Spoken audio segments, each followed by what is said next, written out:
one of the reasons I like your show is because there's no particular necessary theme, but like you're always talking about something that's in the cultural sphere where everyone's, so you're always intersecting with something in there that's relevant. And I really like your style, to be honest. Oh, wow. I honestly think you get the best out of your interviewees. That's high praise coming from you. Thank you. I mean it. Can we just dive in? I don't know how to Yeah. start things with you, Carl. No, just go ahead. Just let me know when you want to Okay. start, and then we'll start. Okay. I should start getting one of those clapboards, so people Yes. know like a definite thing. Because the way I'm set up, I just have to record and then I cut in. Yeah. Well, that's fine. So I guess I'll just do a cheesy beginning. Are you ready? Sure. I am. Carl Benjamin. Hello. How you doing? I'm very well, thank you. What's on your mind lately? Well, God, what isn't is the question. It would be a shorter list, I think, at this point. So for anyone who doesn't follow what I do, I started a website called lotuseaters.com, the island of optimistic people from the Odyssey, where the men who came ashore from the ships when Odysseus was like, right, go check it out. They didn't want to go home and they had to get dragged off. And I always thought that was pretty bad news because Odysseus is the only person who makes it out of that journey alive. And so if you think about the guys who just chilled out on the Lotus Eaters Island would actually have been a lot safer in the long run, in my opinion. And the weird thing about the Lotus Eaters, it's always been conflated with drug taking. But the thing is, there's nothing in the Odyssey that actually suggests they are taking a drug. They just eat the lotus flower and are like, actually, we prefer being where we are now. So actually, I think the lotus flower in the Odyssey represents more a paradigm shift rather than a drug taking, as in they choose to see the world in a different way and decide, I actually prefer this way. This way is perhaps less hateful, less racially divisive, less likely to make me hate myself and my own civilization, which I think is a good thing. One of the things that we've got a daily podcast. One of the things we covered is Robin DiAngelo literally calling herself a racist and an entire audience of white women racist, and then all cheering and clapping for that. I find it very amazing that someone can be a self-professed racist and be taught in schools. And yet, Robin DiAngelo's critical race theory is currently very widely taught. Especially you guys know more than anyone, I'm sure, in America. And well, my personal origin story is actually caught up, entangled, if you will, with her because her doctrine was the little red book of my alma mater, the Evergreen State College, and they acted out everything that she put into motion. So you can firsthand how pernicious this stuff is. Oh yeah. But yeah, so this is just the sort of thing that's been on my mind. That active racists are commanding the cultural discourse. I find that horrific. Have you thought about how we got here? The rhetorical underpinnings of how this is a logical conclusion, maybe of some other previous declarations? That is the reason why I think progressivism is constantly able to erode conservatism, because fundamentally the left is arguing for the extreme version of what the classical liberals were arguing for, which is personal freedom. And they have merely extended the definition of personal freedom rather than being liberty from government oppression and possession of your own property. They have extended it to oppression from nature itself. And I find that very interesting because they've made nature a counter-revolutionary force. But this is totally within the remit of science as laid down by Francis Bacon. The whole point was the relief of man's estate. And that was very sensible in like the 17th century when people were suffering from everything. But now, when we're suffering from a lack of problems and we're getting really fat, we're becoming really depressed and really nihilistic, and our societies are falling apart, perhaps man's estate has been sufficiently relieved, I think. But the progressives think that actually no, the very physical nature of a human being is now the obstacle, and therefore we have the transgender craze, we have all of these other identities and sexualities and whatever we call them, and so we're kind of, it's like putting the sort of the arc of what a human is through a prism and then exploding it out into all different kinds of things. And I just think it's kind of absurd, and I can't see how a civilization can sustain itself this way. And so we either continue trying to relieve man's estate from nature, or we accept that man is an animal. He's part rational, but he is also part animal, and we've got to embrace the animal side. It's not wrong to be an animal. You know, it's not immoral, and it's treated as if this is some kind of handicap. It's like, no, there's real virtue in embracing and exercising yourself, and, you know, taking care of yourself and defending yourself in a fight. You know, if someone attacks you, if you defend yourself, there's something noble in that, and that is good. And so I don't like the constant offloading of our physical duties to machines and to the government and to, you know, anything other than ourselves. You know, this is a part of personal responsibility, I think, requires you to be physically capable, if you can. So with the image of the Lotus Eaters, it's not that you want to go back, you want to find a stable place. Is that what you're saying? And so we can maybe adopt new ideas as they come through and sieve it somehow through some sort of critical thinking. Well, that was exactly the point, is for it to be a kind of safe space for a discussion of ideas, kind of like a privately funded think tank, I guess, because there's no way we're going to get public funds for any of the things we want to talk about. No. The opinions we hold, obviously, and not that I think that our opinions are extreme or radical or anything like that. In fact, the problem is that our opinions are not extreme and radical, at least people in sort of my neck of the woods. You know, I'm happy to be called a conservative these days, which is a label I resisted for many years, because I didn't come out of conservatism, but of all the things I've been called, a conservative is by far the least offensive. So I'll just take it. It's fine. I'll be a conservative.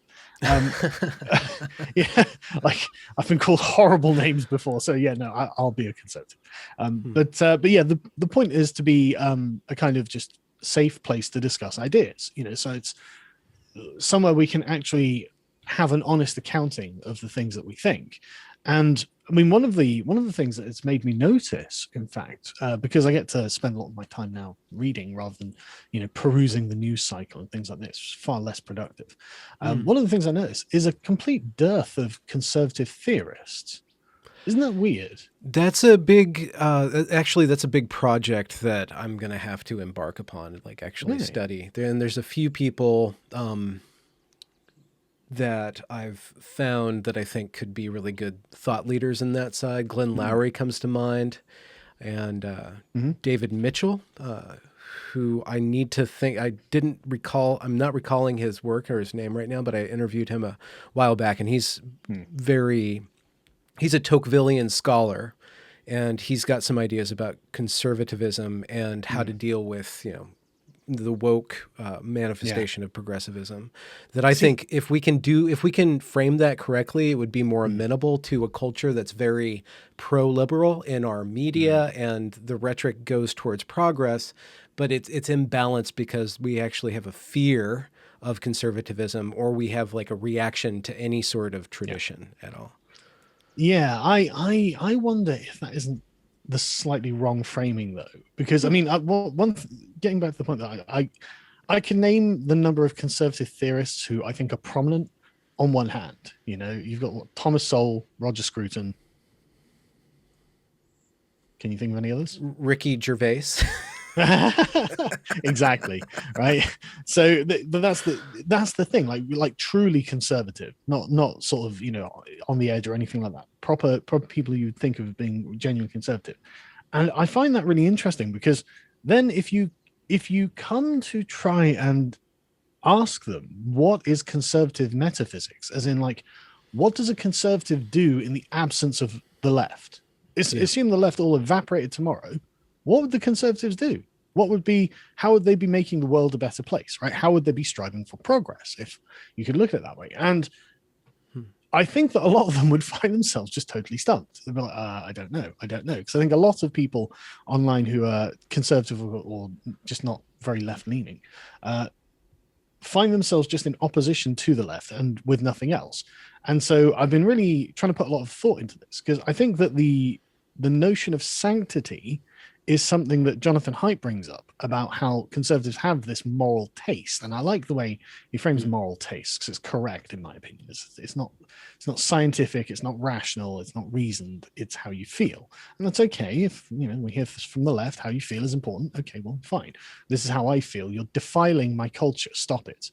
You know, I don't actually like it when you defile things, you know, for the sake of it. And one of the things that I find most pernicious, like today I saw it, there's a comedian going, I just don't see the problem with children twerking. Why not? Like, this guy's got 2 daughters, and you don't see there's a problem with, like, 5-year-olds twerking. Twerking is an expressly sexual act. Like, it's explicitly sexual. That's the point of it. I mean, you couldn't get a more overt sexual display. And he's like, well, I don't have a problem with a 5-year-old doing it. And it's that kind of reasoning that got me thinking, okay, this is where the conservatives have got to begin, right? To establish their worldview that operates in independence of anything else. You've got to be okay, how do you protect what we can call the innocence of children, right? And that's, I think, that's a genuine thing. They're born innocent, right? I think we all agree with that. They're not born with, like, sordid knowledge of the world, and they acquire that as they go out into the world. And it's like, and I think that everyone recognizes that adults are a station in life, right? You don't start as an adult, you become an adult, and there are responsibilities attached to being an adult.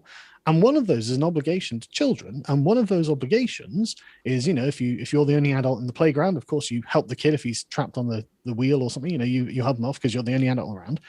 But another one is making sure that you're not defiling their innocence. And I think that preserving the sort of sanctity of a child's innocence I think it is a moral obligation. I think you can see that in the way that every adult agrees that you don't tell kids Santa isn't real, right? You don't do that, do you? No one does that. That'd be improper. That would not be the right thing to do. That would be rude. It'd be horrible. You have in some way taken something away from the child when you do that. Right? But if it was a false consciousness that was put into the child's head by the culture. It is. It absolutely is. And that's the beauty of the myth of Santa Claus, is that it is this false consciousness, but it imbues the world with a kind of magic. The world becomes more magical and more special for the children. Yeah. And that's why we do it. And that's why I think it's, most adults, I never see adults going around ruining Father Christmas for kids on purpose, because I think there is an understanding that is taking something away from them. And it's that kind of framing that I think that conservatives can win on, because anything that the left would attack from that point is like, well, why can't I? You can. That's just really selfish. You're taking something away from children, you adult child, you're actually discussing. You can see I'm already getting angry about the thought of this hypothetical leftist stealing Santa from kids. And it's just wrong, and everyone can argue on a human level, that's wrong. You shouldn't be taking that. So I think conservatives can win that way.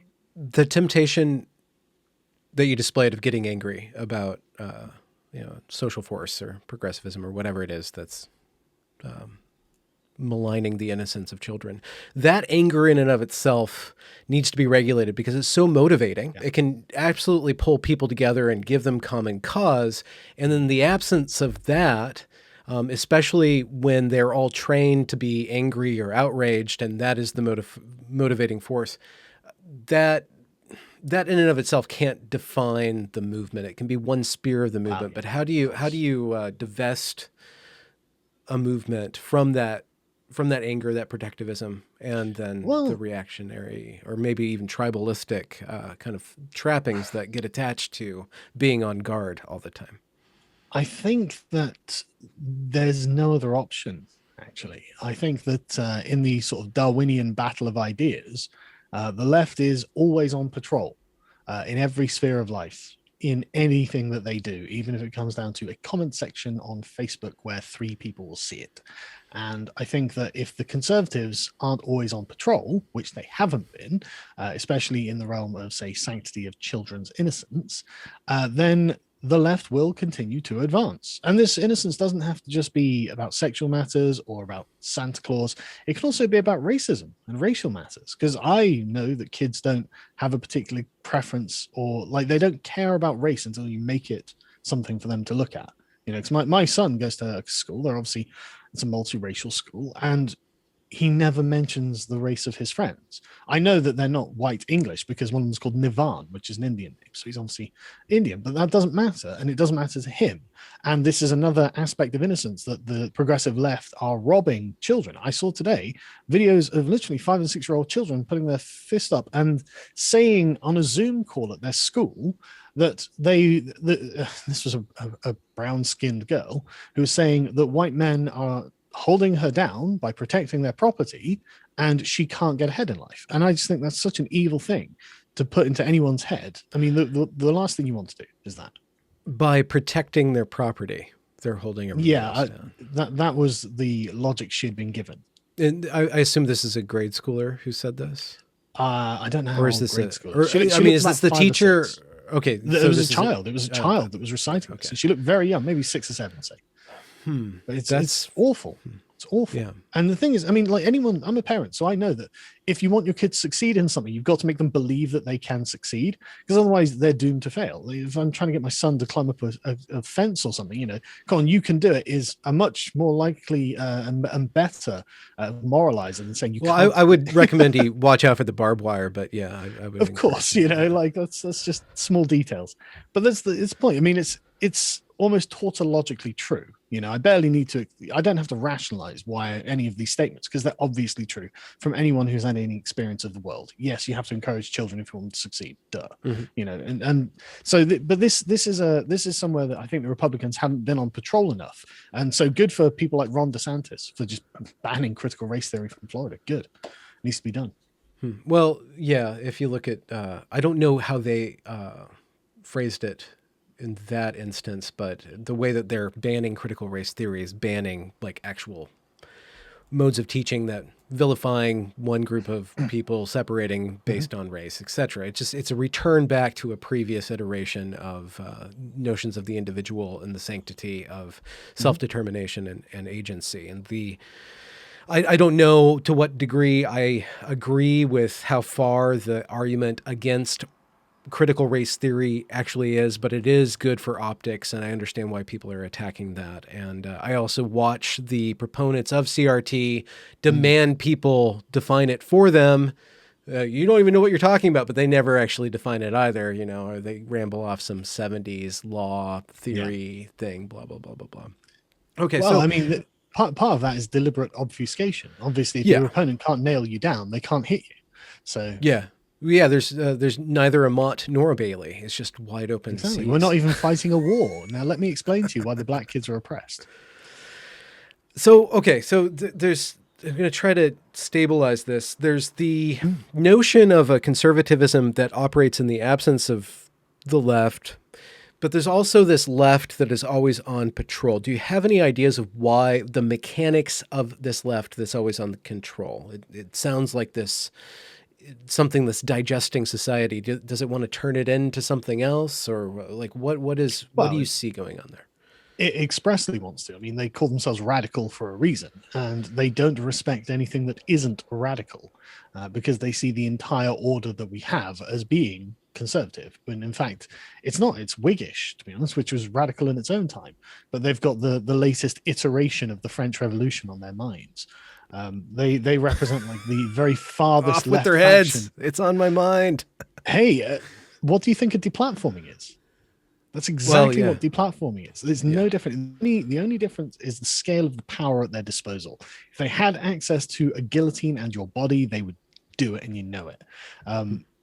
So it is. And the thing is, I think all of this was kind of packaged in the Enlightenment from the beginning. I mean, you can see like hints of it even in Thomas Paine and in pre-Enlightenment movements like the Levelers. And there was an openly communist movement in like 16th or 15th century Germany that Martin Luther had to argue against. They were just like, look, we'll just abolish aristocracy and all the property and everything.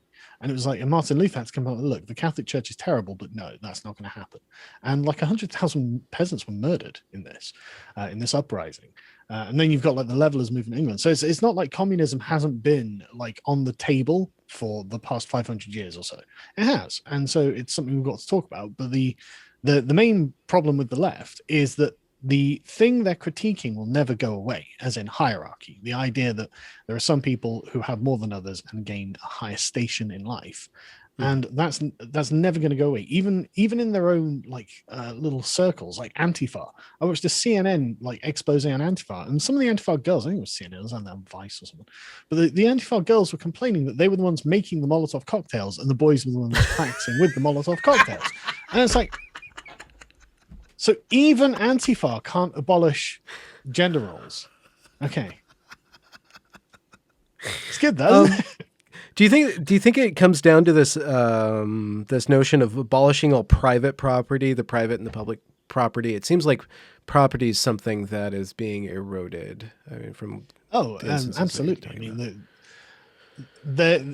obviously property is one of the main vectors of oppression, which is why all of the wokists are essentially just communists, and they would all, I bet if you put it to every single one of them when they're not, feeling under attack and they're willing to be honest, they'd just prefer it if they were in essentially a state of nature where everything was just provided for them. And that's not going to happen, is it? And if it does happen, it's not going to last. And when it fails, you're not going to be capable of picking up the pieces. So that's not exactly a good thing. It's an enervating thing. It reduces the sort of, man's status, because I think competing is a core part of what a human should be. And it always has been. There's always been the competition against nature to not die. And there's been the competition against one another to not die. Okay. And taking that away, I think, changes humans, doesn't it? It's going to produce a new kind of man. You said earlier that they wanted to reduce everything to being against nature. Okay, so you said earlier that we've provided ourselves with enough wealth that we're not really oppressed by really dire things. So we're still oppressed by our bodies, by our situation and time and place. We can escape that through the internet, but that never lasts. We should completely upload ourselves. So they want to escape nature because nature is the limiting principle of this unlimited will of man. Yeah, framing it as the will is important, because you'll notice that always takes precedence over everything. I'm of the opinion that the will is a phenomenon that's generated by the brain, which is physical. And so if there's a problem with my will, then I would assume that meant that there was a problem with my brain, and therefore the problem is actually physical and not metaphysical. But they always take the opposite approach, don't they? If I am a man who believes he's a woman, then my body has to be reconfigured rather than my brain. I find that very interesting. That's making the will, or the whatever we consider it to be, the supreme guide and authority on all subjects. And I'm not sure that it should be.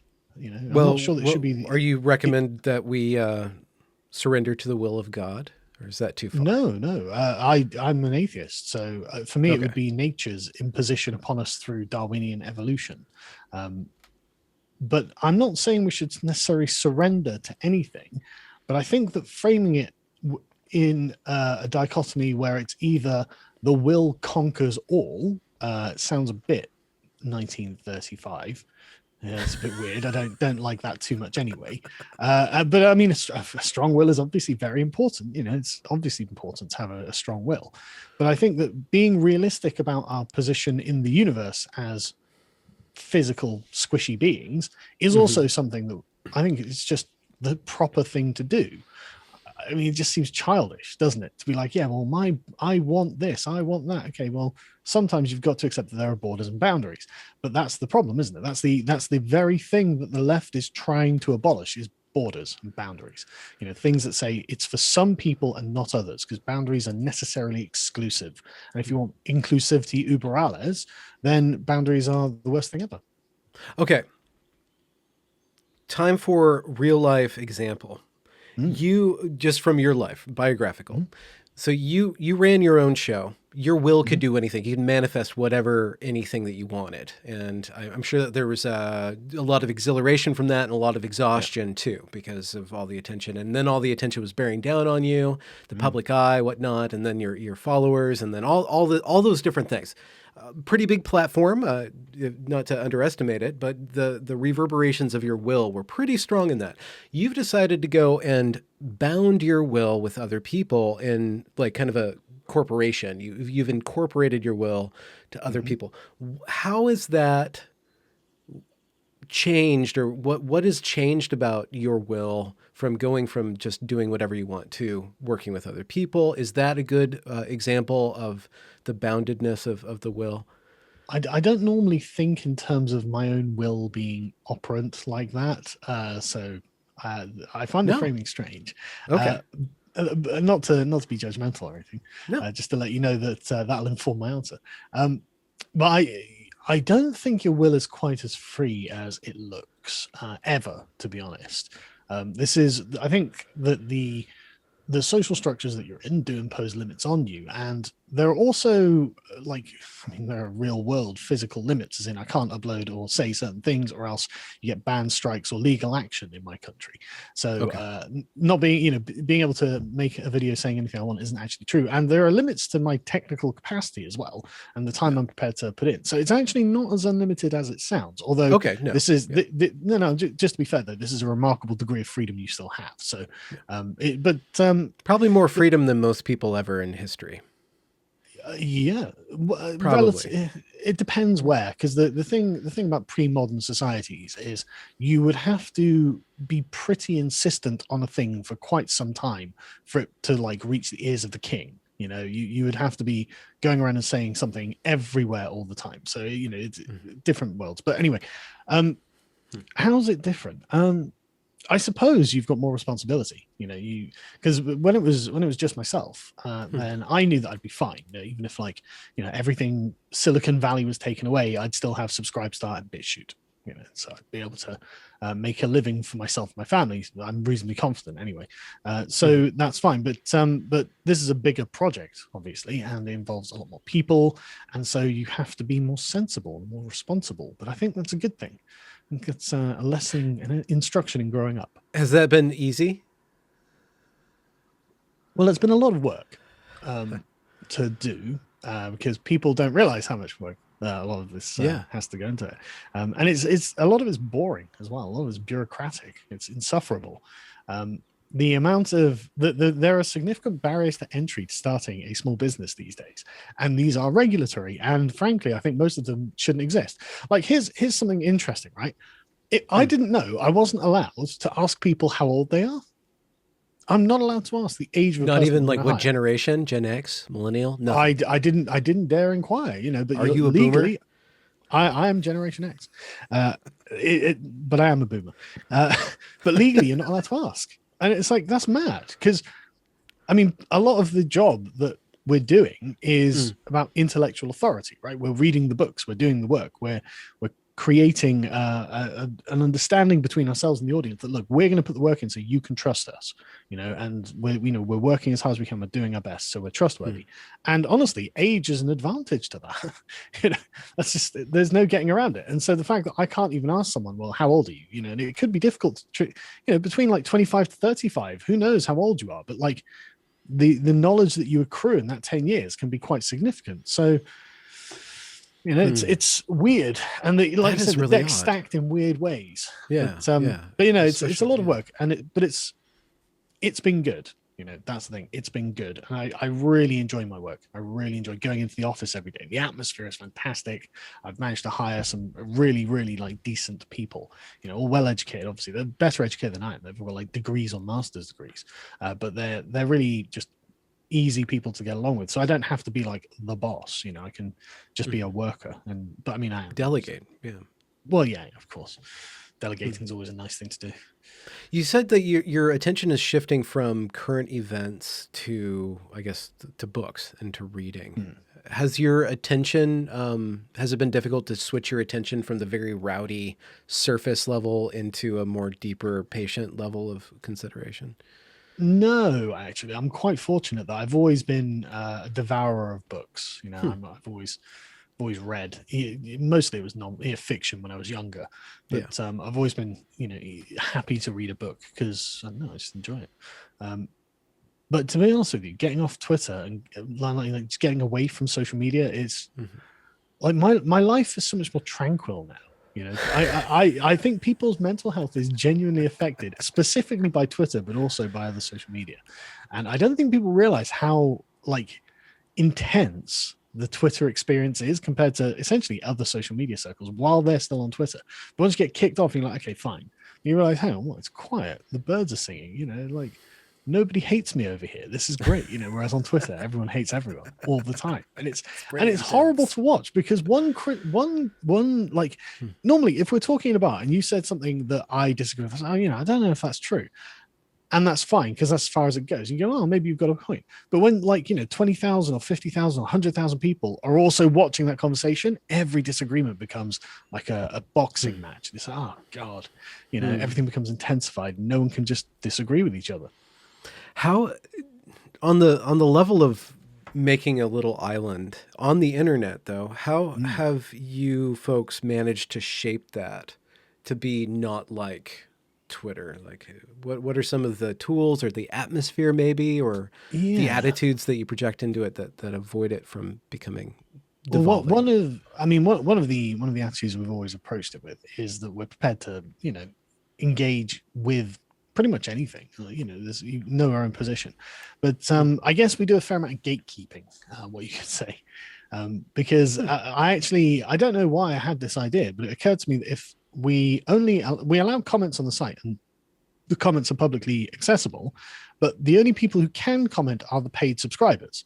So these are people who are more invested in what we're doing and so less inclined to post random nonsense. And it means we don't get, bots or anything like that, or, and so, I suppose you'd say, well, that's an echo chamber. Well, where isn't these days?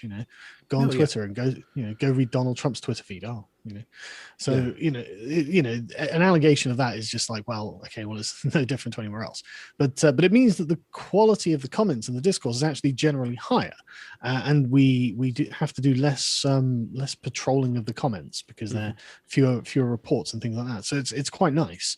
And I guess the general tone and demeanor that we take to things is in, we're not hostile, we're not afraid of these things, we're not like, these aren't SJW ownage videos or anything like that. We're actually going the long haul with them, which is, a long and tiring process, but it's actually very rewarding. And I'm really proud of the work that we're getting done. So you're working slower then, or more methodical or deeper. You're going further. Yeah. I mean, obviously, the amount of work is constantly ongoing, but it is, yes, deeper and more methodical. And because we've got multiple people who are well educated there, they can, do the work too. And so it's not just me; it's a group. What is it? Is it commentary, criticism, exploration? Or do you see something for me? It sounds like it could do anything. So what is it doing currently? Well, that's actually, what we're doing. So we do sort of commentary of current events on the podcast. That's just a daily podcast for an hour and a half where we just talk about things that have happened that interest us, obviously. But that's just like, that's sort of popcorn content, right? And so we upload clips from that on YouTube, and they're doing great. But that's not where I think the real like no, I don't say it's what's really good about the site is in all of the analysis we got. So we've got two writers, one in international politics and one with a master's in psychology, sorry, who do regular content and articles and appear on the podcast, and they do a contemplation. So they just take a subject each week and do like a deep dive on it for an hour each week, which is fantastic. And then myself and others there, we do the book club, which is whenever we've read a good book, basically, that's worth talking about, that's worth explaining the concepts in to the audience. We'll sit there and do those. So they're about an hour's worth of content each time. And then each week, myself, we've got a guy called Bo Dade who works there, who's a historian. And we do a history podcast every week. Last week's was about the end of the Peloponnesian War, and this week's will be about what it's like to be a Roman legionary and things like this. And the really, really, really good quality content, in my opinion. It's like the sort of stuff that I want to talk about, and so this is easily my favorite stuff. And it sounds like some sort of English boarding school that's just floating in the ether. Yeah, that's kind of what I was aiming for, actually. Something that you can get something out of it. Where it's hopefully nutritious. That's what we're aiming for. Nutritious content. Yeah. What's a book that's really like knocked your socks off, or that you can't get out of your head that you've found, I guess, within the last 12 or 18 Oh God, there are something? loads. One of the recent book clubs I did was Marcus Aurelius's Meditations. And what I found amazing about this is that Marcus Aurelius, born an aristocrat, born to the purple, basically, always for his entire life in the circles of the elite Roman aristocracy of the Roman Empire. So, the largest empire in history up until that point. And his philosophy is so down to earth that any man of the lowest station in life would benefit from thinking in the way that he thinks, and his life will get better. Accept your limitations, accept that there is death at the end of it. Be good now. Exhibit virtue now. Move, get out of bed. Don't waste your time. You're not going to get it back. You're not going to live 10,000 years. On the day of your death, you're the same as everyone else. So just get on with your life and do the right thing. And he ends up, and he spends the first chapter of the book just thanking the people that he knew growing up, saying, I'm grateful to, I can't remember the names, obviously they're ancient Roman names. I'm grateful to, Publius for showing me that, it is better to apologize by being humble than by being brash or something like that. And it's just sensible things. And so you end up with this very, very mature-minded mindset of a person who could have just been a regular guy. But instead he's in command of 100 million people across the ancient world. And it's just fascinating, that a man of such high station could speak so lucidly to the everyman, because you would think that would completely warp your perspective on the world, especially if, you live pre-Christianity, basically, before Christianity is a big deal. And so you've got the mindset of a pagan Roman emperor. So you're thinking Jupiter is watching me and Mars is behind me as I conquer. And yet he comes up with this really, really quiet and small philosophy, and it's very nice. Very nice. Definitely recommend it. In my interviews, specifically with immigrants from the East, Far East to the West, near and far, one thing that they're watching happen is what we're watching happen, the corrosion of the liberal values, the people within the society breaking down the society and trying to, calling it all the worst things in the world. Yeah. And one major theme that comes up with the people who immigrate from outside to the inside of at least my country is gratitude. They have so much gratitude. And that, I don't know if you can foster that, or maybe we've lost the ability to foster that in our education system or in our culture. I guess it's more about you're owed everything, or you deserve the best, right? Which kind of sidelines gratitude. Well, yeah, I find that very interesting, actually. And this is actually something that going back to the sort of conservative metaphysics, I think that the idea of sanctity is something that we can retrieve from being lost to oblivion, right? And it applies also in the same way that, like, a child is born innocent and has this kind of state of innocence that prolongs through time until an adult intervenes or society intervenes. I think that we also inherit tradition, and this inheritance operates in kind of the same way. You do the things, the traditions that you've inherited, because they've persisted over time, and everyone has just agreed, and they've got this kind of same sanctity about them. And our political traditions in the English-speaking world are quite, like, noble. They're the very foundation. Like, today, in fact, is the 806th anniversary of the Magna Carta, and not celebrated anyway. No one knows it. And it's such a weird thing, because it's like this is the document that really seals the deal when it comes to civil rights. This is if not for this, we may not be here at all. And so if not for this kernel that begins the from which the tree of liberty springs, then we may not be here. And this is a tradition that we've inherited. This is genuinely a part of the sort of character of the English-speaking world. And I actually think it's not very difficult for us to go back and look at why, why is it bad that the king now exactly can just deprive you of your property? Well, look at the number of small businesses that have been ruined. This is unacceptable, not just from an abstract moral view, but from our own sort of internal aesthetic feeling about the thing. No, it feels wrong that the state has the power to deprive you of your property in just arbitrarily. Oh, we're afraid of a virus. Well, too bad for you. Too bad for you, not my problem. I don't see why I should have to lose everything that I've got because some scientists somewhere are afraid. They're always going to be afraid. Name a generation that didn't have to live through a catastrophe. Name one. Throughout all of human history, so many awful things have happened and will happen in the future. And it's just and again, going back to Marcus Aurelius, memento mori, you're going to die. Something bad's going to happen. Get over it. But we can live good lives. And Yeah, so the falling back on the English speaking tradition is actually falling back on the tradition of liberty and constitutionalism, and I think there's real value there. I think there's real gold there that conservatives can mine and project outwards that can still resonate by people who are being oppressed by the bloody government. Yeah, yeah. There's a aspect of the re-enchantment of the world within certain domains of the progressive lens. When I was on this Clubhouse meeting a few months ago, and I was listening to a bunch of conservatives, and they're talking about how do we do something and change the culture? How do we do something and change the culture? I'm like, well, how do conservatives be playful? Because the liberals know how to be playful. They at least know how to fuck shit up, in the very least. Right.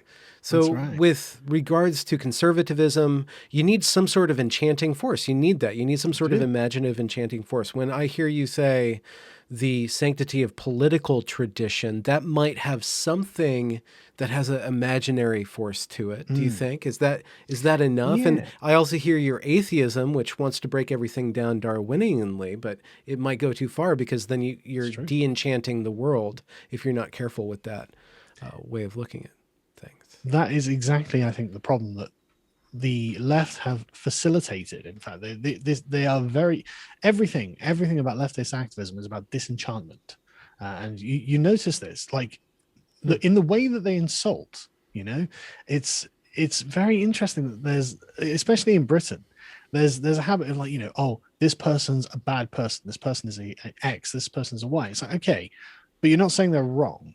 Right, you're saying that they're not worthy of respect, and so the aura of respectability they'd built up around themselves, you do everything to essentially throw slime at that to make them humiliate. And that was what they thought was effective about the milkshakes.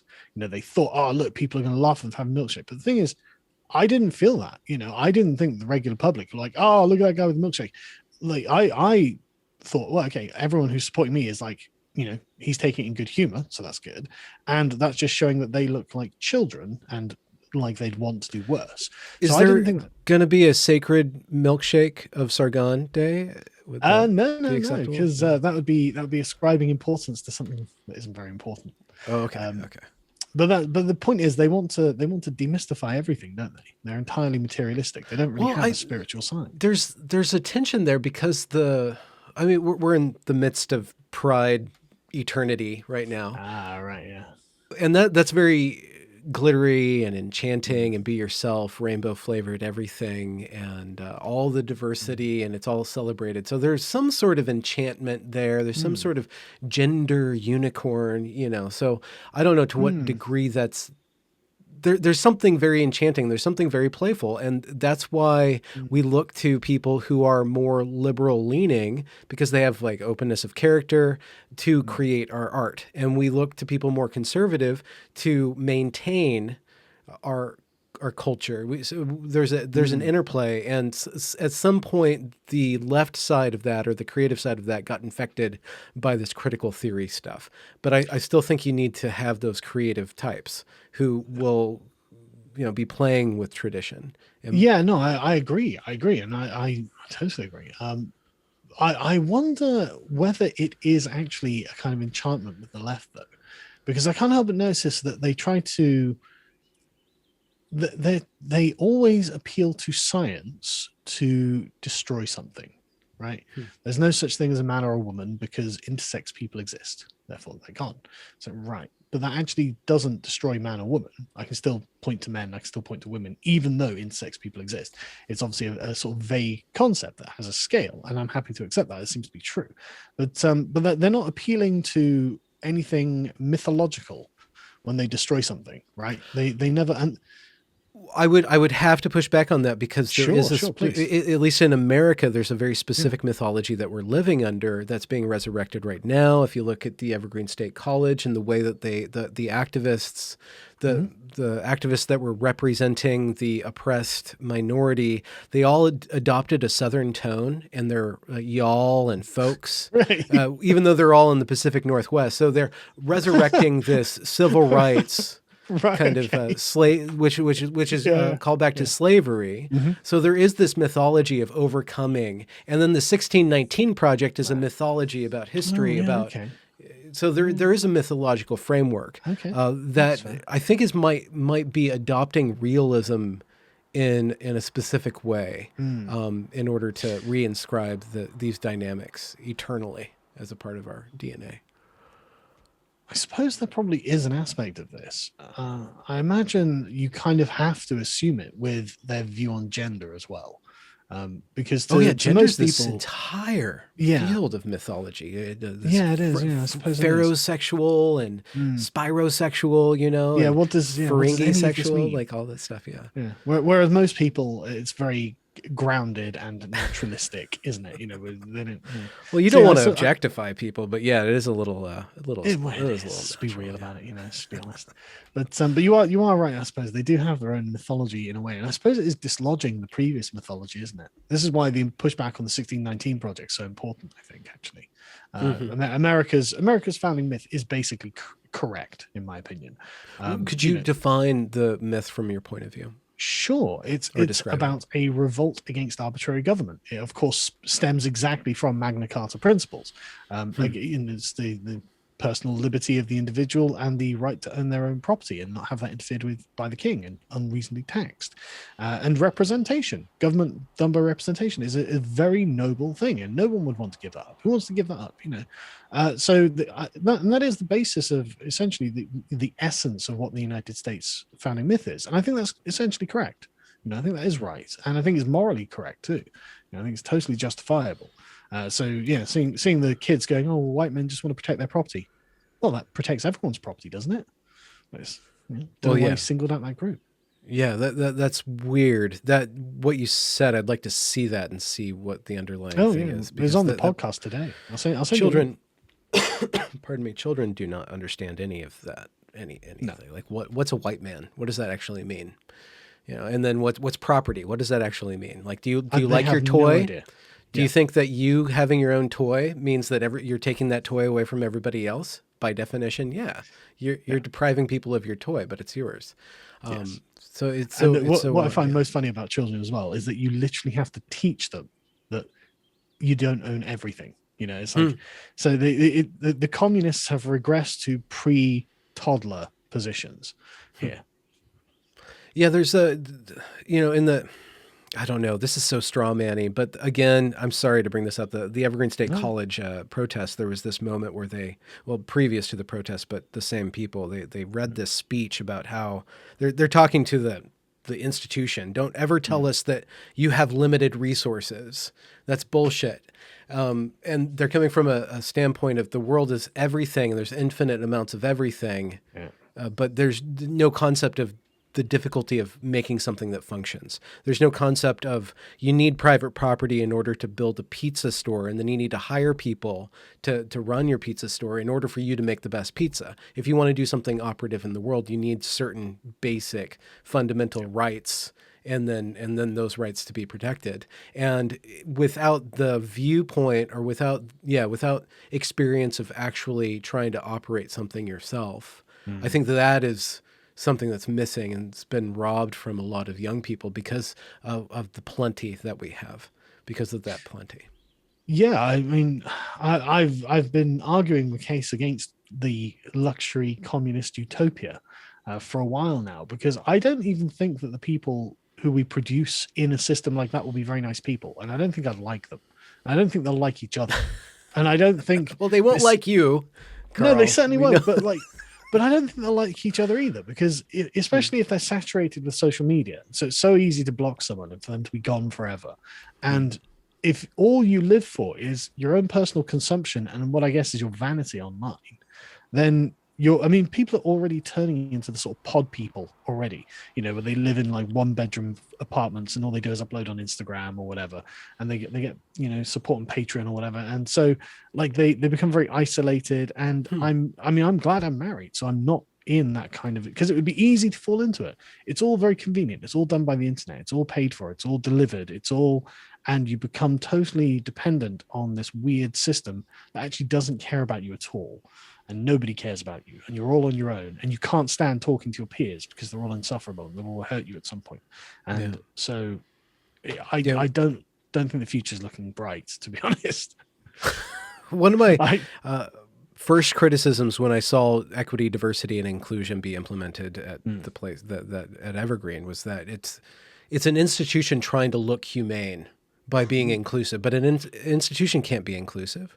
Individuals can. An institution is always going to break people down into statistics and always reduce you into categories, and that's okay. But we don't want that as our morality, and then have that institution embed its way of looking at everybody statistically as all these identities or whatever. Will wreak havoc on our interpersonal growth, development, and then the ability for us to do anything other than treat each other as packages to be marched around and stuff. So the equity, diversity, and inclusion stuff aesthetically turns me off because I see it as these institutions trying to embody humanity. It's like the furthering of, Citizens United, where these institutions are individuals now, and so they're adopting individual characteristics. No, I think that's a great point. And the institution itself, you don't actually want to have an ethical agenda. You don't want the institution to have any agenda other than its functional one, which is to give you an education or deliver your mail or whatever the institution is founded for. You don't want them to have an overarching plan for society, really, because then they start acting in weird ways and doing strange things like they're doing now. And and one important thing is that we live in a pluralistic society. There are lots of different kinds of ethical frameworks that operate under one overarching liberal framework that gives us certain inalienable rights. And this allows a pluralistic society. Because, remember before we had liberal democracies, we didn't live in pluralistic societies. There's a reason the Puritans had to flee to the Americas and found colonies. They were not tolerated in England. This is one of those things. They were persecuted, and this is the history of the human race. You either live by the rules of the society or you get killed. And the fact that we can say, well, maybe if we all live by some more broad rules, then you can live your own personal rules, and that's a real innovation. But that's why you want what the fascists always complained, that the liberal state was the night watchman state. It's just there to guard your rights. Yes, that's a Chad yes there. That's good. That's why we want it. They were arguing obviously for the opposite.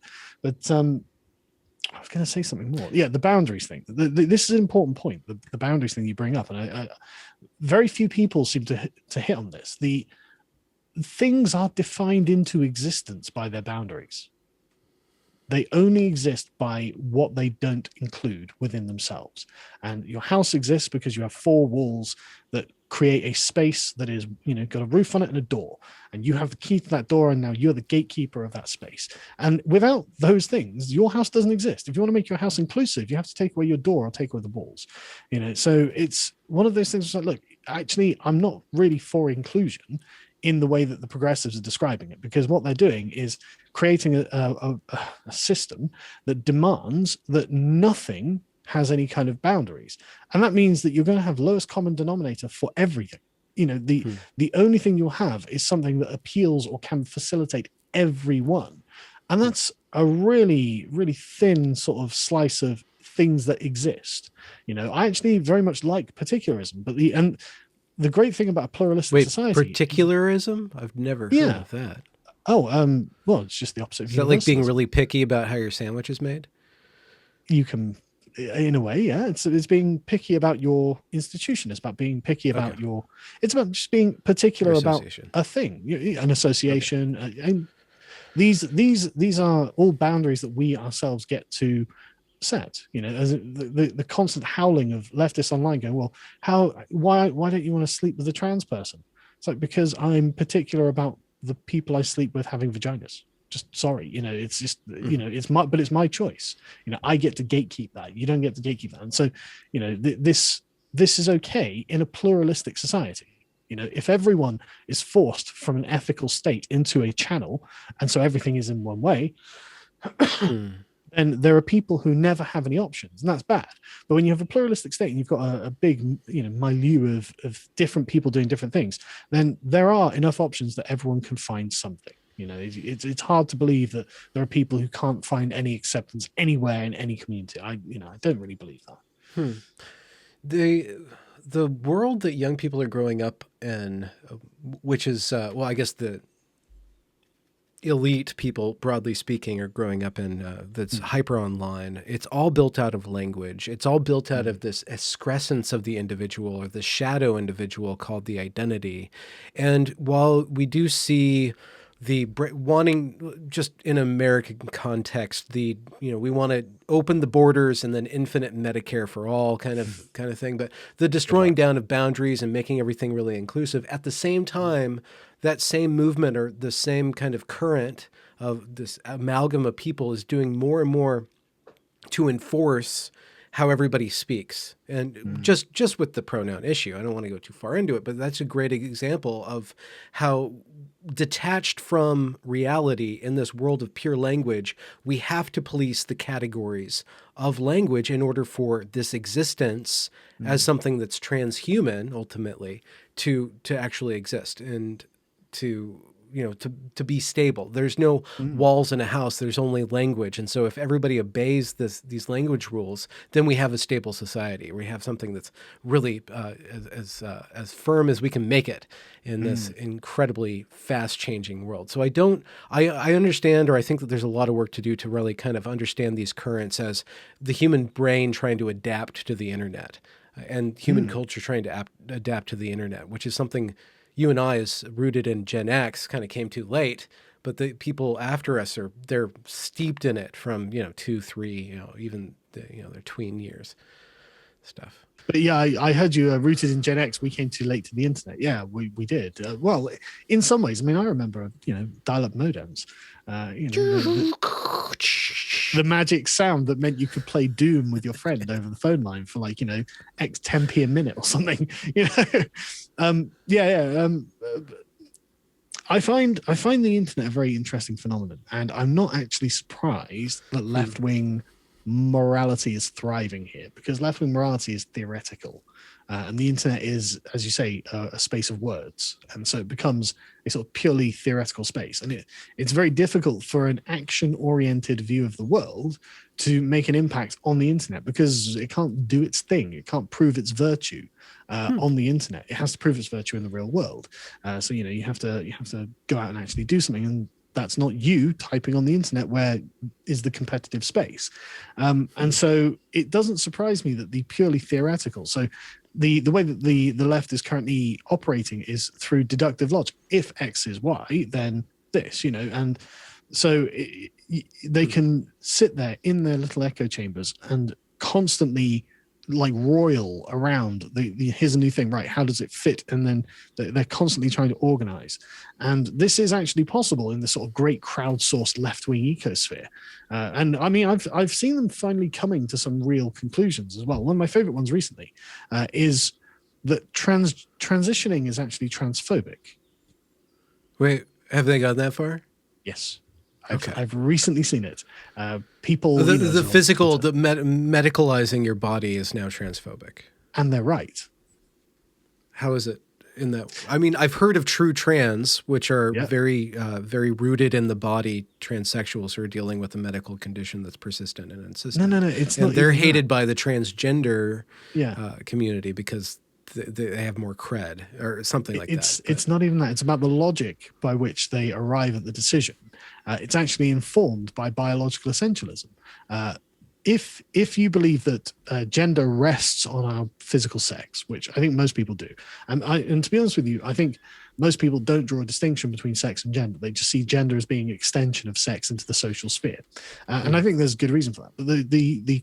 But what you've got connecting the two concepts are these very thick tendrils of like feeling, I suppose, where it really is like, as a man, I associate breasts with women. I don't associate them with other men. I don't associate them with children.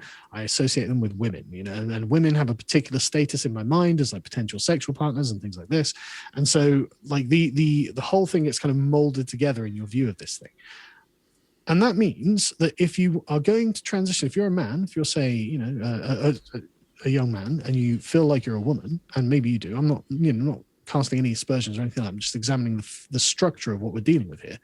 And you want to have breasts, it's because you've assumed that the biological essential component of one of them, of being a woman, is having breasts. You think that you can't be a woman without breasts.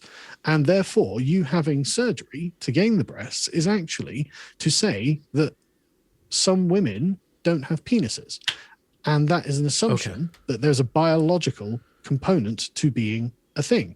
And so this is when they finally arrive at the component, well, actually, hang on, if I get surgery, then I'm agreeing to the biologically essentialist position. So I'm essentially agreeing with the TERFs on what it is to be a woman or a man. Then they have to realize, well, actually, I've severed that connection between the biology and the gender. And therefore, there's no real reason for me to consider penises to be a male thing and breasts to be a female thing.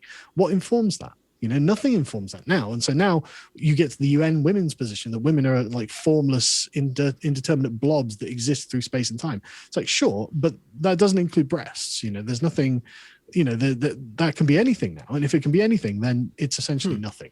That's I know a lot of gender critical feminists will be elated to hear this line of trans rights activist logic has arrived at their conclusion. So maybe it will just resolve itself. Maybe the these unstable ideas will eventually resolve into something that's less virulent. Well, I mean, I honestly think in like 20 or 30 times, 20, 30 years, people are going to look back on transgender surgery, and I don't think it's going to be favorably. I think that it will be considered to be a kind of mania that took hold in the same way as some of the Victorian sciences that we no longer consider to be sciences. I don't think it's going to last. I wish we could bring back laudanum, though. That was pretty cool. Just go down to your local drug. You don't know what laudanum is? That's fine. No. It's an opiate. It's like a distilled essence of opium or whatever. Right. Okay, so they're generating a bunch of stuff. Well, what you term leftists are generating a bunch of stuff on the internet. You are also doing that too. So you're operating in the same the same exact field. How do you proceed to create something stable? And how do you rely on others and yourself to build something that actually can exist in this hyper reality of the internet, but also translate into the good or align with the good in the real world? Is there something that you're trying to bridge there, or is there something that you could possibly form a bridge there? Well, I think it's essential to build on that sort of basis, as in from the perspective of like a physical organization, as in, an office, we've got, I think, 10, 11 people working there now. So from that perspective, it's about your personal behavior and your personal conduct and showing respect to one another, obviously, and having trust, making sure that people are aware that you trust them. And so there's a good reason for them to trust you back. And part of any relationship is living up to your promises. And I can't remember who said it to me, but a long time ago, someone was just, it must have been my dad, who said to me, look, just do what you're supposed to do and your life will just be a lot easier. And for many years, I didn't do what I was supposed to do. And my life wasn't easy. And I started doing the things I was supposed to do, and it did genuinely get easier. Things actually started building and coming to fruition. And so that's not wrong. Just live up to your obligations, but be a trustworthy person. Be someone, who doesn't reveal confidences. Be someone who pays their bills on time, things like this. And in a real world sense, this will just be to your advantage. It'll be totally to your advantage. It's completely prudent. But then when you're arriving in this sort of hyper, a realm of hyper thought that is the internet, where all people can do is think at each other and express these thoughts. And then that's it, isn't it? All they can do is express thoughts angrily at each other on Twitter. You've got to be either very well prepared, or you've got to be very quick on your feet, metaphorically speaking. And so one of the good things about doing a website specifically is that we can just be very well prepared. We can go and do the required reading. We can lay it out in our own time, record it, and then upload it at our leisure. So we can set down sort of robust foundations for what we're doing there. And I think we've done a very good job of that. So I'm very, very happy. The leftists know about us, but they tend to ignore us. And I think that's interesting. Normally they're hypercritical, but no, they're just like, oh, we'll just leave you alone. It's like, that's good. It's good to know, because I think that they go for low-hanging easy targets.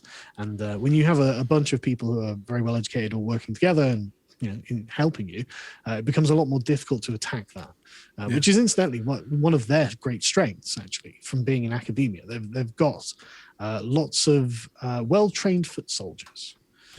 And they usually use or go after things that are easily replicable. Or at least certain tides of that do. And I see a lot of, I don't want to call reactionary, but a lot of the right pushback against, let's just say the anti-woke. A lot of the anti-woke do the same exact thing because it's in the nature of Twitter specifically to distill everything down and then just fluff, go back, the 10-second little back and forth. Are you thinking that the Lotus Eaters will actually, do a Fry Festival at some point, rent an island and, have a conference or something? Do you guys have physical plans in the back of your head to do some sort of conference or something like that? I mean, I would love to do something like that, but we've currently been told we've got another 4-week lockdown, even though the deaths in the UK are in single digits now. There's virtually no one in our hospitals. So it's like the eternal 2-week lockdown. Oh, like, what is going on with you guys? At this point, I'm prepared to put the NHS on a bonfire. Personally, I'll save the NHS. No, F the NHS. I'm sick of it. Oh no. So I mean, I would love to do something like that at some point. But the government, literally, if I leave the country without a good excuse or a good enough excuse, I get fined £5,000. Wait, what? I'm not kidding. Look it up. If you leave the country at the moment, you can get fined $5,000 if you go to the wrong place for the wrong reason. Okay. And I'm just not prepared to take the hassle. So I'm just going to wait until the government has got its sense back. But at some point I would love to do, some kind of conferences or something like this, and so we can broadcast it, and we can broadcast directly to the website as well, which is really nice. It'd be great to do that. But God, COVID. So weird. Oh, it's unbelievable. I just wish I lived in Florida. Well, if you ever write your meditations, who would you thank in the beginning, the first half? Oh, probably my father. What was his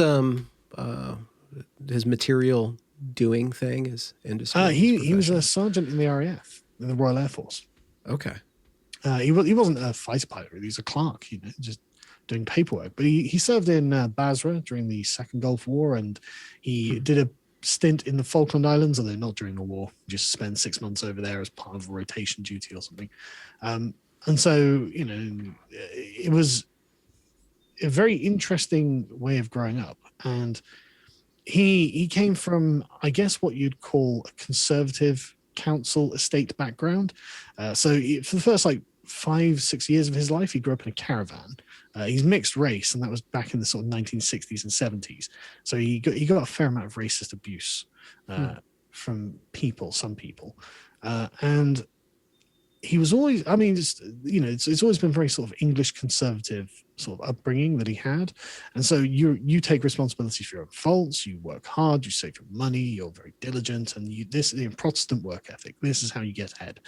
And it's not wrong. It is how you get ahead. There's just no getting around it. You have to be remarkably lucky to find yourself with sort of effervescent success without these factors, and it's much more reliable to be moderately successful following this sort of pattern than, constantly shooting for the moon and never getting anywhere, And so this was the kind of work ethic that he instilled in me. And because I grew up in the 90s and all of the cultural factors were like, hey, don't do any of that.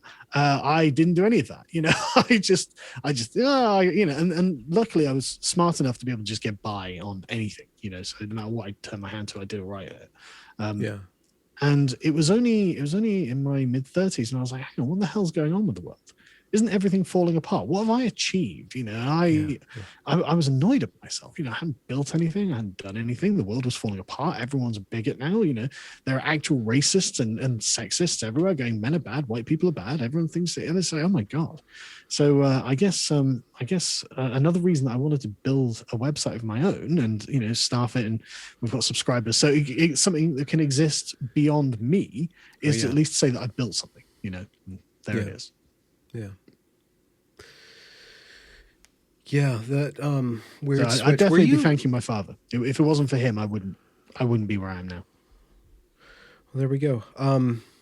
And I'm sorry, you said he was in the back of a caravan?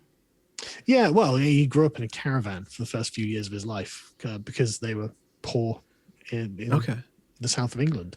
I come from pretty humble beginnings, so I'm very pleased that I got anywhere in life, really. So is there kind of a, not exactly a Google don't be evil, but like is there like a tenets that Lotus Eaters, is there something articulatable, like the core algorithm that allows you to, or the values that are guiding you folk? Well, I mean, I haven't laid anything down formally, but I guess just be virtuous. Do the right thing. That's the kind of. So don't be evil then. Yeah. No, because don't be evil is very sort of consequential, right? Like you might not do evil even though your acts aren't good, but that's not good enough, because that opens up a room for someone to be doing things that are technically neutral and not doing something that's decent. And I think actually it's the time for us to be firm and forward thinking and lay down an affirmative good for the world. And I think that being responsible for yourself, being prudent, having limited government, all these things, these are affirmative, positive, real things that we can ask for and you can do in your daily life that build virtue, that build character, that make you a better person and make the world around you better. I think this is the sort of thing that can grow out of Peterson's philosophy, basically. Yeah. And it doesn't matter if you are largely successful or minimally successful, there's certain virtues that will ground you no matter where you are with regards to material success. And it's and then everything that you do, you own in a way. Yeah, but it's not even that. It's even if we're only we only have a small cultural impact, then for the people that we impacted, we seem to have a really good and genuinely positive impact on. So even if we only affect 100,000 people, something like this, then those people's lives are at least made better. And we get emails like this all the time, comments like this all the time. It's like, look, you guys have really changed my mind on how I should be living my life. I'm not eating sugar now. I'm not a Kuma. I don't spend all my days drinking fizzy drinks and playing video games. And I feel 10 times better. I've got a girlfriend. I'm buying a house. And so there's a real upward momentum to the things that we're doing, because it's just like, look, you can learn to feel good about doing the right thing, and that becomes its own reward. And that's what Aristotle would have called genuine virtue, when you enjoy doing the right thing. And there is reward in it. There is kudos in it. We get people on the podcast all the time, and it's so nice seeing the audience's reaction to the person doing the right thing and succeeding, and like we've got several people who have sent us some videos of themselves before and after their weight loss, like in fact much of the way I've done it, and it's great to see. It's very very moralizing, it remoralizing. It makes you feel that actually the world isn't falling apart, and actually there is a way to improve your own personal situation, even if you can't fix the systematic structures of institutionalization around you. You can still make your life a bit better, and that's always worth it, I think, even if you don't do it to the fullest extreme. What's your favorite waste of time? My favorite waste of time currently, if you have any time to waste? Not much, actually, I've got to say. But music, video games. I still enjoy video games. I'm not gonna lie. Which one are you working through? I'm currently playing Bannerlord Online. There's a mod for Bannerlord that has made it online, but it's still in development. But it works really well. And it's obviously free because it's a mod. And honestly, I totally recommend it. But the next update that is coming out on the 18th is an update that apparently puts in now the player-run factions, because at the moment it's just you fighting with your friends against NPC mobs, and these are going to be player factions where you can conquer castles and build bigger armies and things like this. And so yeah, I'm not gonna lie, I'm really quite excited about this. It's great. But it's fantastically done, really well done. Yeah, from the modern viewpoint doesn't disallow us from really enjoying feudalism for all the adventure that it gave rise to. Well, I think people malign feudalism more than they ought, to be honest. Because people are you going towards you'll own nothing and be happy? Is that no? No, of course not, of course not. But like, one of Marx's major criticisms of capitalism, and this is one of those things in the Communist Manifesto that people gloss over and don't think about. But I can't remember the exact quote, but it's something like, capital has sundered all of the bonds between people and replaced them with mere money exchanges, right? And then he proceeds to build on that foundation and turn everything into a mere money exchange and being like, okay, well then we need to make sure that the arrangement and the configuration of money in society is how I like it, right? But that's interesting, because what he's complaining about is the sundering of oaths. You know, these I think actually really should resonate with someone who is not purely sort of scientific and materialistic, because I think there's a lot in an oath, and it's like it becomes, and all of our relationships really are oaths in a sort of way. I'm spoken for. I'm a man of my word. Exactly. And so I was thinking about this in the same way that sort of a child is born with this innocence, and this is a state that continues over time. When if you and I were to enter into a pact, an oath now, and say, right, we will never, eat ice cream on a Sunday, then there is something there that we've created, and it's an agreement. It's not a physical thing, but it's real. And there is a reality to it that other people can judge us on. If someone sees me eating ice cream on a Sunday, they can say, "Hey, you promised Benjamin you wouldn't do that. How dare you? I'm going to go tell." And now I feel bad. I've broken a promise. And that's an institution that we respect still, I hope. And so there's a moral fault on me for breaking this oath, and this has now bound us together that we won't eat ice cream on Sundays. And this sort of patterning is what a feudal society looks like. And so the word feudal has that's the meaning of pronouns then. It's the return of the oath. Kind of, isn't it? It's kind of like the enforcement of a one-sided oath, because normally an oath is something you voluntarily give, obviously. Giving an oath under compulsion is a license to break it when you're free to do so. So I don't think it's quite the same. But this kind of relational world is where the conservatives can thrive, because the left is actually interested in making sure that relations are severed and everything becomes, because relations are deeply personal. They're always deeply personal. The oath is between me and you that we're not going to eat ice cream on Sundays, not me and someone else, and so no one else can tell us that we're going to break this oath, whatever. And you can't just be replaced. You're not interchangeable. You're not just the content of a variable, as Quine put it. There's more to existence than being the content of a variable. You're irreplaceable in this oath. And so this becomes a thing that is particular about you, that is special. It's sacred. It's irreplaceable. It's only for us, for this this agreement that we won't eat ice cream on Sundays. And that's something kind of magical. Right, that's what the magic of marriage was. That's why infidelity is such a moral crime even now. People still understand that there is a kind of magic that's formed when you agree, voluntarily, and enter into some kind of agreement. Something mystical has been created, and there's some beauty in it. There's some genuine good in it. And so, like, to say, "Oh, feudal society is bad," yeah, but it's also different, and it also has its virtues. And I think that relations are something that we need to think about more. It makes me think of the chivalric codes rather than feudalism writ large, and I'm getting a better glimpse of your own enchantment. That what you were just saying now kind of rhymes with what you're saying about political tradition, because that's based on the same thing. It's a voluntary association of men, people coming together and forming some sort of order, and that is the bedrock upon which your world rests, or the one that you want to be in. It's the bedrock of the liberal democracies we live on, because, like, especially in the United States, heavily informed by John Locke. And Locke's view of society is literally that: men coming together in common cause to form societies that benefit all, rather than all of the not at the expense of some. And this is a presupposition that essentially isn't really true, but it would be good if we took that opinion, and it would create something beautiful if we did that. And so it might be worth us driving towards that as best we can.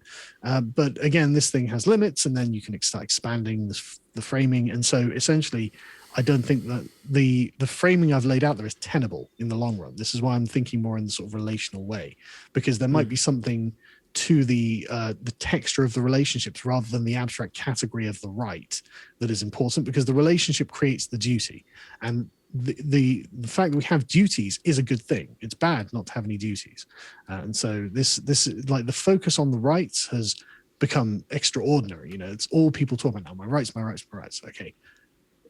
Yeah, I'm very much with Peterson here, you know, but enough of that. You know, what should you do for other people, and why should you do it? Okay, and that's what you mean by texture of relationship. The actual quality of how you treat one another. Okay. Yeah, and like so, for any great last stand, you know, when it didn't have to happen, like Leonidas at Sparta, Thermopylae. Right, I always found this fascinating because what's really interesting is it after Leonidas and the Spartans and Thespians sacrificed themselves at Thermopylae, it takes the Persians a month to reach Athens, and the whole point was they were delaying the Persians so they wouldn't come and sack Athens.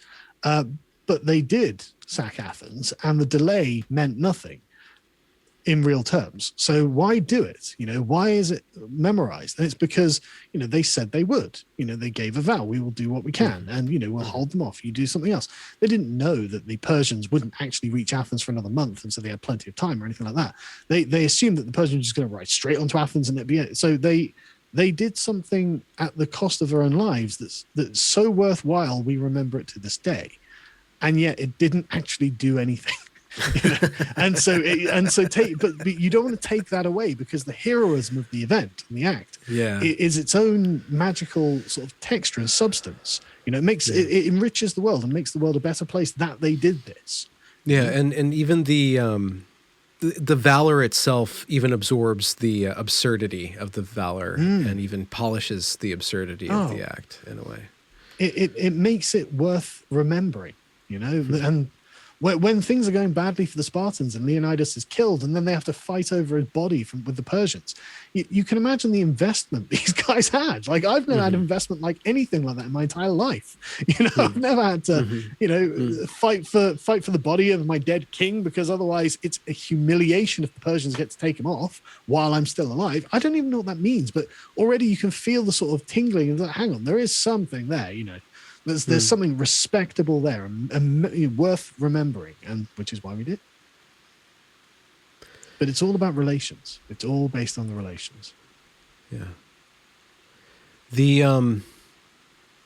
This conversation has been a great addition to our relationship. It was our second conversation. We spoke on the 15th, actually, of May last year, so it's been 13 months. Exactly, for some reason, but it was good to check back in with you, and it's the Ides of June.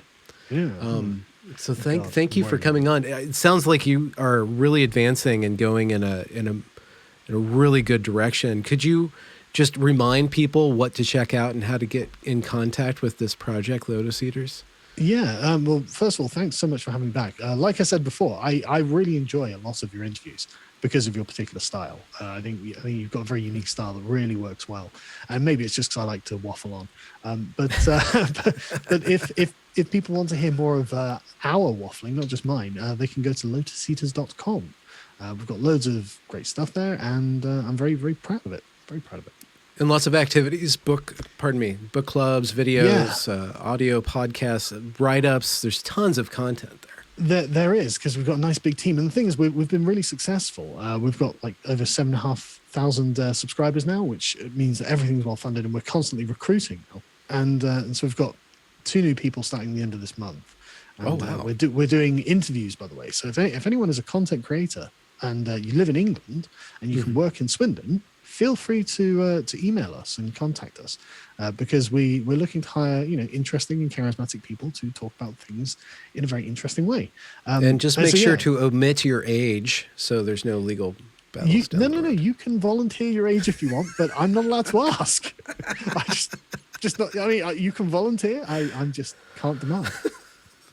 But, seriously, thank you so much for having me back on. Absolutely. Is this why There's no Hooters in England because you can't depend on buoyant upper bodies because you just can't. You can't. There is Hooters in England, actually. Oh, okay. I've actually got an interesting story about that. So they were going to open a Hooters restaurant in Bristol, which is a very woke area of Britain. It's kind of like if I would say Brighton is more like Portland, and Bristol is probably more like San Francisco. But it's very, very woke. And they wanted to open a Hooters there a couple of years ago. And the local feminists, my sister being one of them, petitioned against the Hooters being opened. And they won for some reason. For some reason, they weren't allowed to open a Hooters there. And I thought that was really strange. Because, I mean, that seems a bit sex negative, doesn't it? You know, so these ladies should be free, liberated to dress in the Hooters outfit if they want. And B, why can't it just fail on its own merits? Or demerits. If it's going to fail, let it fail. And if it flourishes, then there's a market for it. I don't think it's immoral or anything. So, but I'm not a feminist. So. Oh, Carl, there's so many currents of feminism. Let me tell you that. I know, right? Where do you even begin? I'm going to end the recording. Thanks a lot for coming on. Anytime. All right.